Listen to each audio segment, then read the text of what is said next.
O programa Visão Espírita pede licença para entrar no seu lar, trazer uma mensagem de esperança, de fé e de otimismo. O programa Visão Espírita recebe hoje Edgar Tão, companheiro da Lídia Espírita, divulgador, empresário. Recebe também André Bordini, companheiro da Lídia Espírita, professor, psicólogo. Edgar, seja bem-vindo. Muito obrigado, André. André, seja bem-vindo. Obrigado. Nós vamos abordar hoje o tema Lei de Liberdade. A Lei de Liberdade é estudada por Allan Kardec em O Livro dos Espíritos, no capítulo 10º do livro 3º. A Lei de Liberdade pede-nos uma reflexão, pede-nos uma meditação e pede de todos nós a capacidade de compreender e entender de acordo com o nosso momento. André Bordini, a lei de liberdade é uma lei natural? A lei de liberdade é considerada, dentro da teoria espírita, dos princípios basilares da doutrina espírita, uma das leis naturais e que naturalmente implicam a ideia de uma lei moral também, porque é justamente a liberdade que permite ao homem escolher entre aquilo que fala, pensa, faz e etc. Então, é uma lei natural, diferente das leis da física, da mecânica e etc. É uma lei natural que implica uma noção ética porque envolve a conduta humana. Envolvendo a conduta humana, Edgar, pelo que o André colocou, se ela é natural, advém de Deus. Nós somos livres. A liberdade é um direito ou um dever? A lei de liberdade é um direito de todos nós, exatamente porque ela dá para o ser humano as possibilidades de expressão, de manifestação da própria existência. Entretanto, toda liberdade requer por si só dever ante as regras que ela impõe.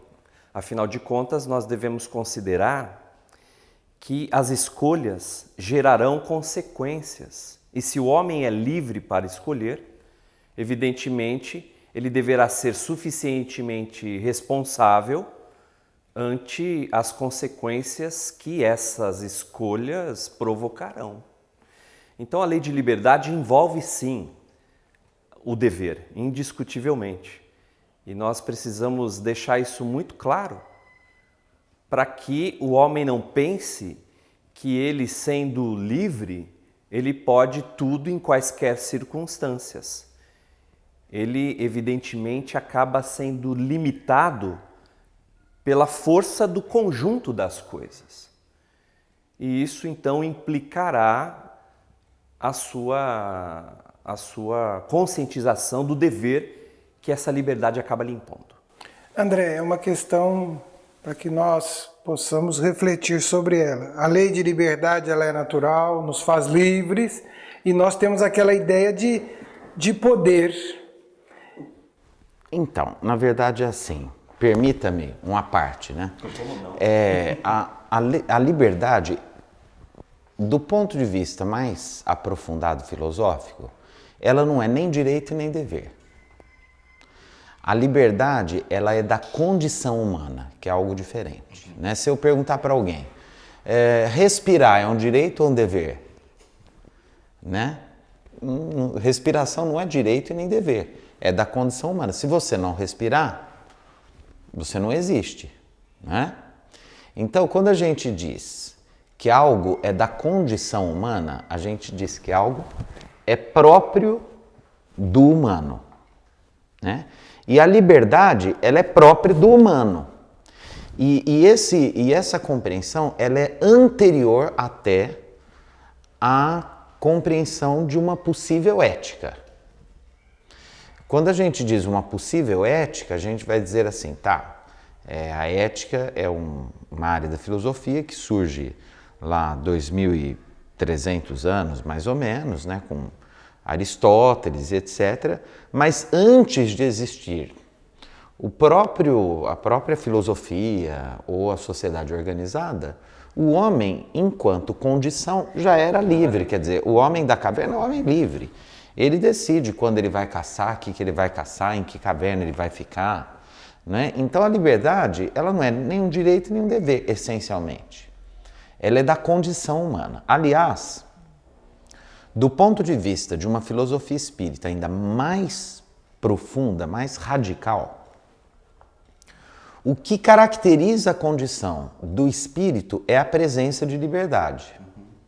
Então, na verdade, por que bicho não é homem e planta não é homem? Porque não pode escolher. Então, a principal condição conceitual, né, a principal condição compreensiva disso que a gente chama ser humano é a presença de liberdade, né? Quando o princípio inteligente ele está em evolução na pedra, nos vegetais, nos animais e tal, quando ele desperta no homem, ele desperta em que condição? De simplicidade e ignorância. Se ele é simples e ignorante, ele é um ponto zero, praticamente. Como que ele vai construir a sua personalidade espiritual? A partir do exercício dessa condição a que chamamos liberdade. Então, toda construção humana, ela só existe, ela só é possível a partir da experiência de liberdade. Então, o ser humano ele não conquista a liberdade, ele não luta. Não, a liberdade, veja, nós não estamos falando de uma liberdade do senso comum, do clichê, que a gente está falando de uma noção de liberdade bem mais aprofundada, né, radicalmente aprofundada, e poderíamos dizer, do ponto de vista filosófico mesmo, ontologicamente considerada. O que é a ontologia? A ontologia é a parte da filosofia que estuda o que é o ser das coisas. Então, uma compreensão ontológica de liberdade é essa. O que é o ser humano? O ser humano é, fundamentalmente, liberdade. Então, ele não tem liberdade, ele é liberdade. Né? É algo que está tão presente na sua condição que não se separa dele. Não é algo que eu tenho, não tenho, posso abrir mão dela, não posso. Não. Eu sou liberdade. O verbo ser é o mais próprio para se compreender essa experiência de liberdade no homem. Eu levanto a questão para a nossa conversa, para o nosso telespectador, porque nós vamos conseguir perceber a manifestação dessa liberdade ante aos acontecimentos, aos fatos aos quais tudo vai se manifestando. A partir de lá, nós vamos chegar a essa visão que o André colocou. Somos livres, você é livre? Você é livre. Mas até que ponto você consegue manifestar toda esta liberdade intrínseca que você traz a partir do momento que adquiriu a razão e a condição de decidir, né? Então, dentro desse contexto, é preciso se chegar, a par da circunstância que nos envolve, dos fatos, dos acontecimentos, em que momento é plena essa liberdade? Em que momento você pode exercer a plenitude dela, apesar das circunstâncias existenciais, daquilo que nos cerca? Como você vê isso, André? É bem boa a pergunta, porque ela possibilita uma resposta bem didática. Vamos pensar numa chaminha de um palito de fósforo. Ela é luz. Ela é luz. E o sol? Também é luz. Então, tanto a chaminha do palito de fósforo é luz, quanto o sol é luz. Só que a chaminha do palito é uma luzinha e o sol é uma luzona. Ok? Vamos considerar que quanto mais o espírito evolui intelectual e moralmente, mais a sua luz se amplifica. Mas a condição espiritual humana, quer dizer, a condição de espírito, e que nós só temos acesso, né, nessa experiência imediata ao outro, né, que é o homem que inclusive somos nós mesmos, é sempre essa luz, que pode ser ampliada ou pode ser pequenininha. Bom, então, liberdade é uma coisa só. Agora, quando a gente fala da esfera de liberdade, Da ação da liberdade, né? ela se amplia. Né? Então, até na nossa... Vamos sair dessa abordagem macro espiritual e vamos aqui para o nosso dia a dia, certo? Vamos imaginar que um sujeito jovem, saudável, rico e etc., ele tem mais liberdade do que uma pessoa idosa que o joelho não funciona muito bem, ou uma pessoa pobre que não tem dinheiro para pegar um avião, né? Vamos imaginar que a liberdade vai... Uma criança praticamente, né, ela é livre para chorar, um bebê. À medida que ele vai andando, que ele vai, né, construindo a linguagem, etc., ele vai ampliando a esfera de liberdade. Aí o sujeito está lá no hospital, certo? Ele não fala mais, ele está entubado, ele está com uma sonda. Quando alguém aproxima e fala, olha, se você estiver me ouvindo, pisca. Ele tem a liberdade de piscar ou não, se ele estiver ouvindo. Ele ainda é livre, é lógico que ele está aprisionado num contexto fisiológico extremamente limitador, né? Mas ele ainda pode decidir se ele quer piscar ou não. Então, assim, do ponto de vista de como essa luz vai se desvelar para o mundo, quando a gente fala para o mundo, se exterioriza de alguma forma, visível para o outro, né? Há uma série de contextos, especialmente nessa condição humana que é de espírito encarnado e etc. Do ponto de vista macroespiritual, né? Nós caminhamos da chama até o Sol. Até o Sol. Né? E o Sol é uma estrela de quinta grandeza. Me parece que existem até outras grandezas ainda. Né? Ainda maior. Então não há limite para a manifestação luminosa do Espírito. Né? E essa manifestação luminosa é a liberdade. Tanto que espíritos muito evoluídos não precisam reencarnar mais. Eles são de tal forma livres que eles só reencarnam quando eles querem. Então, espírito mais comprometido com karmas, culpas, etc., menos livre. Espírito mais evoluído, né, mais liberto, com menos culpa, com menos compromissos, com menos resgates, mais livre. Mas não é porque é pouca liberdade que deixa de ser liberdade. É liberdade também. Continua sendo. É a luz. É luz do mesmo jeito, mas é pequenininha. Ainda que limitada sob as forças das circunstâncias. Então acho que é uma imagem bem didática, né, para a gente entender isso. Dentro dessa questão, nós tínhamos um momento, né, no capítulo, na Lei de Liberdade, Allan Kardec faz uma indagação ao Espírito Verdade, né? E a resposta que ele dá naquele momento, em que momento você é totalmente livre? Que você, ali, apesar da interação, do meio, do contexto, de tudo, você é inteiramente livre. E é quando os espíritos da revelação vêm afirmar que o ser humano é inteiramente livre quando pensa, não é? Porque o pensamento não encontra as constrições, não é? As limitações, essas forças circunstanciais que o André se referia, que acabam muitas vezes por tolir as suas expressões, as suas manifestações. Quando o homem pensa, ele exterioriza efetivamente a sua liberdade plena, né?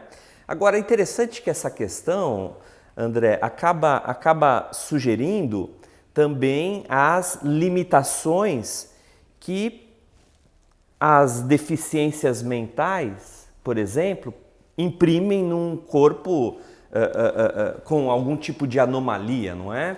Porque nós podemos questionar, e essas pessoas que apresentam alguma deficiência mental, né? O pensamento é livre, não é? Como é que isso se dá? É evidente que a coisa transcende o físico, porque o pensamento do espírito, ele de fato é livre e é igualmente ininterrupto, né? Então, é exatamente no ato de pensar que o indivíduo promove essa liberdade plena que a gente está reflexionando.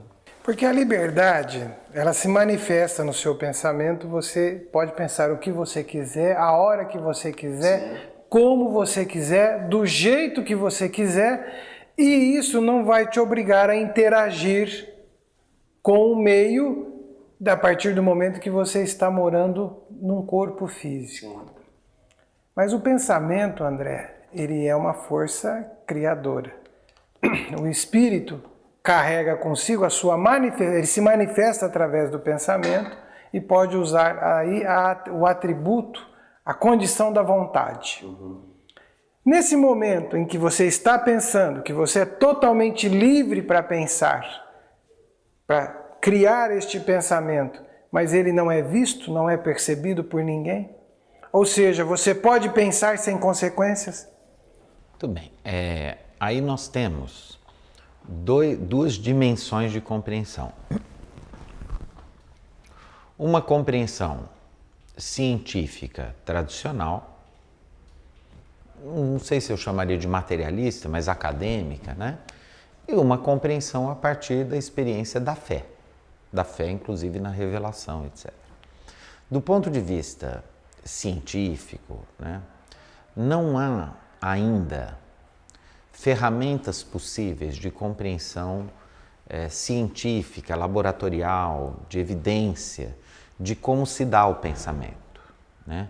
Então, todo mundo entende, por exemplo, o nosso cérebro. Os neurologistas, né, eles já mapearam em que região do cérebro isso acontece, né? Os psiquiatras, eles pesquisam as relações entre a química cerebral e os nossos estados de humor, né? As sinapses, eles intervêm através de químicas específicas na alteração de nossos padrões mentais e etc. Mas ninguém ainda, nenhum cientista conseguiu explicar como que se dá o pensamento. Isso é um elo perdido. Então todo mundo explica o cérebro, explica a química cerebral, explica o sistema nervoso, de que forma nossas impressões através dos sentidos, da nossa sensibilidade chegam até o sistema nervoso central. Agora, esse salto, esse exato momento em que isso se transforma em pensamento, até hoje é um mistério para a ciência. O dia que um cientista descobrir, vai ganhar o prêmio Nobel de medicina, porque vai explicar como se dá o pensamento, né? E o pensamento é uma experiência absolutamente abstrata, sugestiva, mas inquestionavelmente real. Então, não é possível de se saber, não tem como se saber, como é o pensamento de uma pessoa que tenha lá um sistema nervoso central lesado.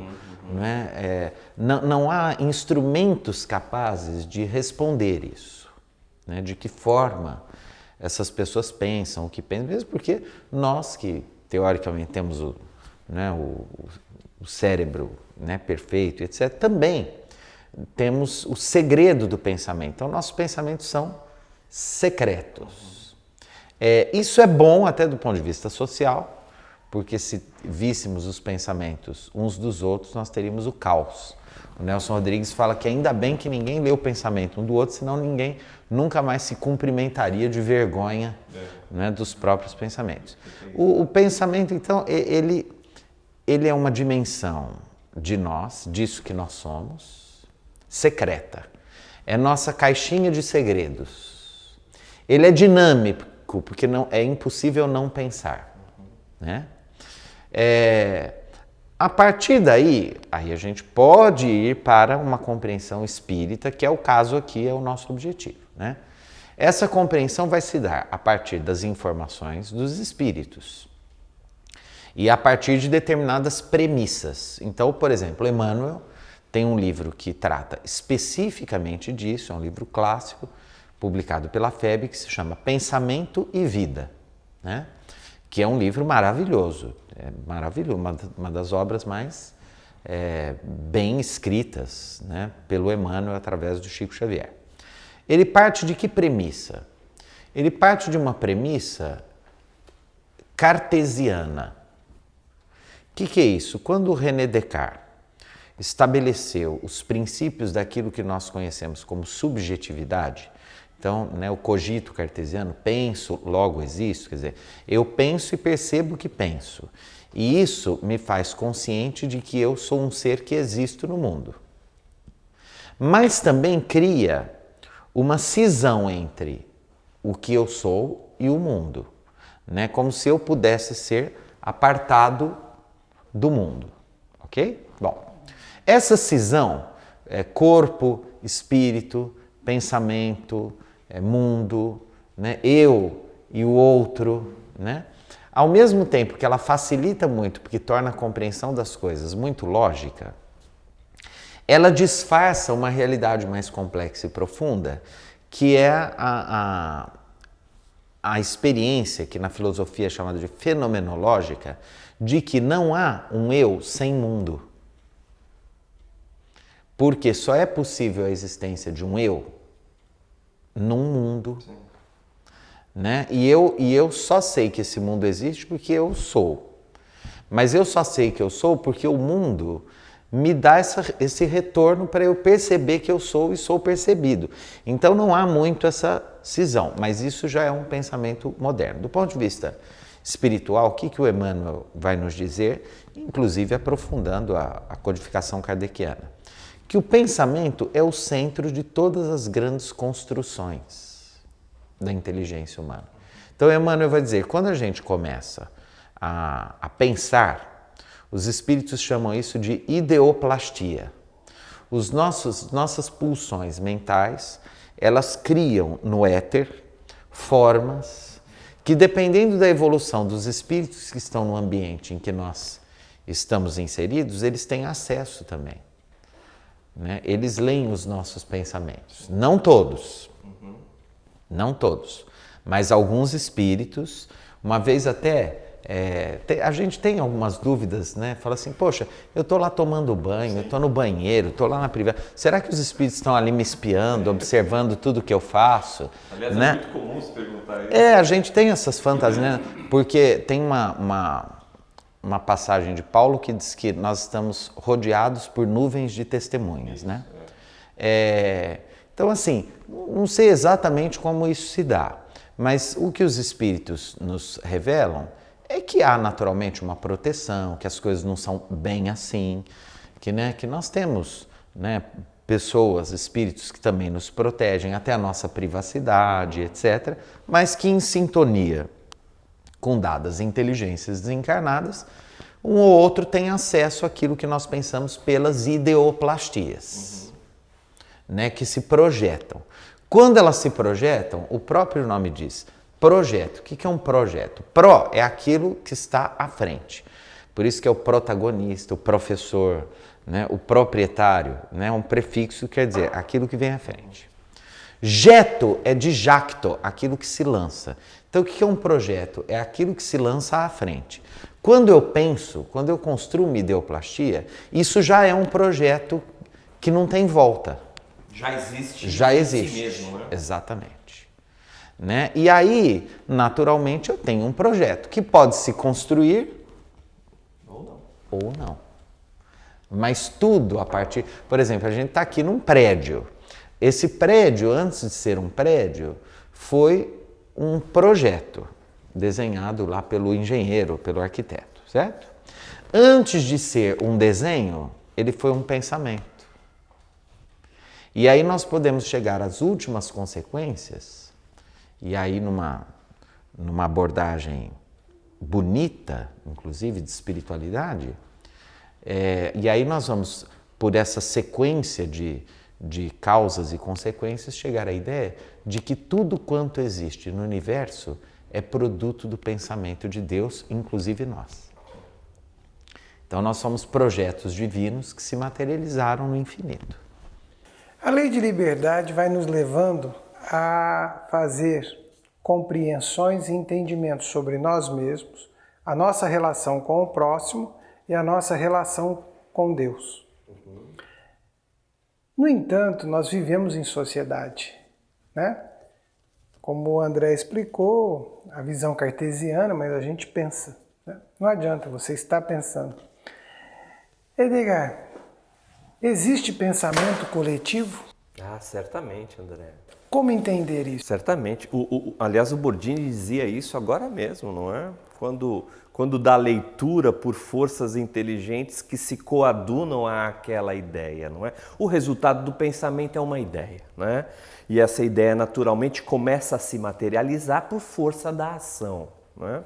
Imagine nós aqui, por exemplo, comungando desse espaço reflexivo a respeito da doutrina espírita.